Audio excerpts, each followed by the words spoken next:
Greetings, my name is Ed Turlington Jr. The purpose of this video is to inform you of the shooting of a violent yet connected convicted drug dealer in Delaware County 4 years ago by a certified Oklahoma private investigator who was former in law enforcement and recently retired from the military. The ensuing investigation, which was taken over from the detectives at the scene by the undersheriff, who was sent by the sheriff with the sole purpose of molding it to protect the drug dealer, and the resulting arrest of the shooter. Now, I'm that shooter. As for the shooting, there are two main differences in his story and my story which affect the charges. Okay, he admits to picking up a bottle while I was holding him at gunpoint. So the first difference is when he set it down. And the second difference is he says I shot him in the back of the leg as he was walking away. I'm saying I shot him in the front of the leg as he was advancing towards me. He was attacking with a bottle in his hand. This sounds really simple, doesn't it? Which way was the bullet going? Okay. Well, now I'll link it below his testimony, but he says that when he picked up the bottle, it was to check it to see it was a beer bottle, you know, a little tiny opening, to see if enough raindrops, there had been raining, according to him. I don't remember raining that day there, but to see if enough rainwater had somehow filled it so that he could use the water in the bottle to extinguish the fire that he had set on the land he was trespassing. Okay, that was his reasoning for picking up the bottle. We know that's ridiculous, obviously. Then he says he set it down. And then he decided to leave. All this while he's under arrest with the gun held on him.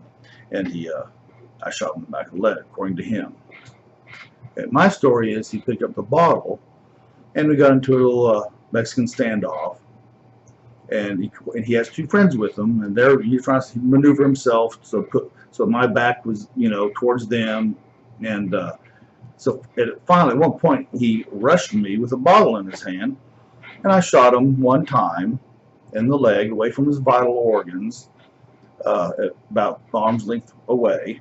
And he doesn't disagree with any of that, except he says he's running away, walking away.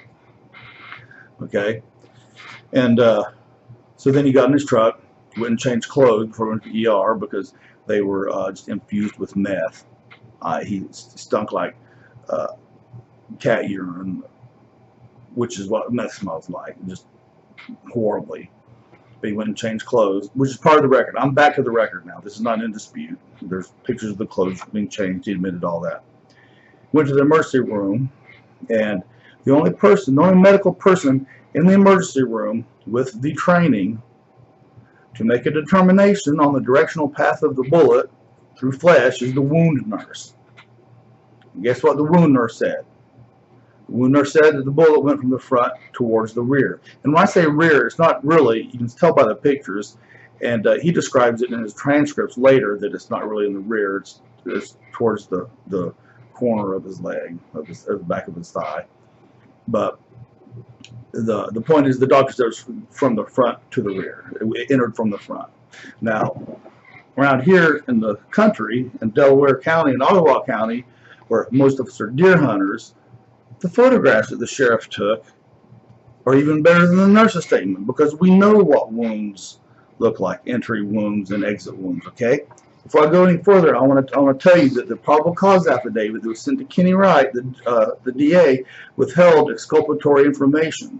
And I'll make a separate video on this, on what the the probable cause affidavit is and how it works. Okay, but you got to tell the DA stuff like, well, the medical personnel there, you know, with the formal training to make a determination, said the bullet went from the front to the rear, and then you got to show pictures like this to Kenny Wright. Okay, this is what he didn't tell I have the affidavit. He didn't tell him about the medical determination from the bullet, which way the bullet went.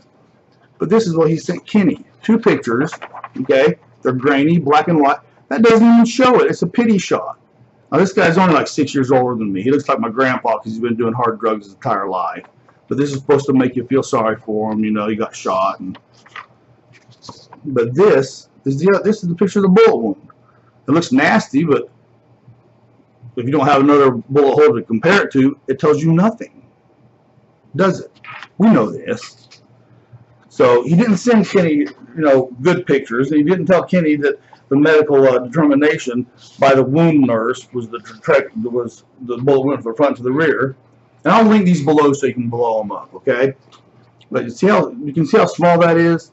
When you blow that up, half of that is blood dripping. It's not even the hole. That's in the front of his leg. Okay, that's in the back of his leg. Now, in an entry, blood will drip out of an entry hole, but it flows out of an exit hole, and you can see it's flowing there. And you can even see in the back where it's been wiped off. And if you blow it up, it's even more obvious. And you can see right there, there's a fragment that came out next to it, and it is bleeding too, which is obvious.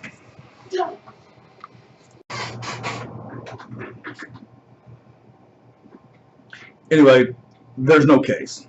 Obviously, they have none. And any hunter, that's going to be on, or anyone even that watches these forensic shows on television, it's obvious what these pictures show and what the professional at the scene saw. But remember, these guys, the sheriff and the undersheriff, they're not from around here. They're not even from Oklahoma, okay? And I left, as a teenager and joined the military. So, they don't know me at all. They know their buddy is a drug dealer, what he does for a living. They assume there's a drug deal gone bad. And he got shot. And so they were going to cover for him. And I made a video. It's called video number 2.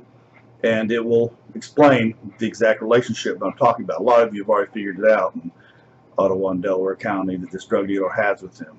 So in the meantime, please talk about this. And I put the contact information for Kenny below because he may not know, what's going on. He was lied to by the sheriff and undersheriff.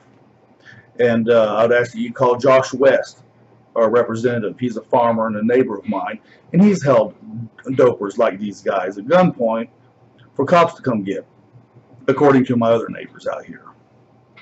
He's been a representative since before I moved back in the area. Anyway, thank you for listening to this, and I have a whole bunch more. It'll be very enlightening. Thank you.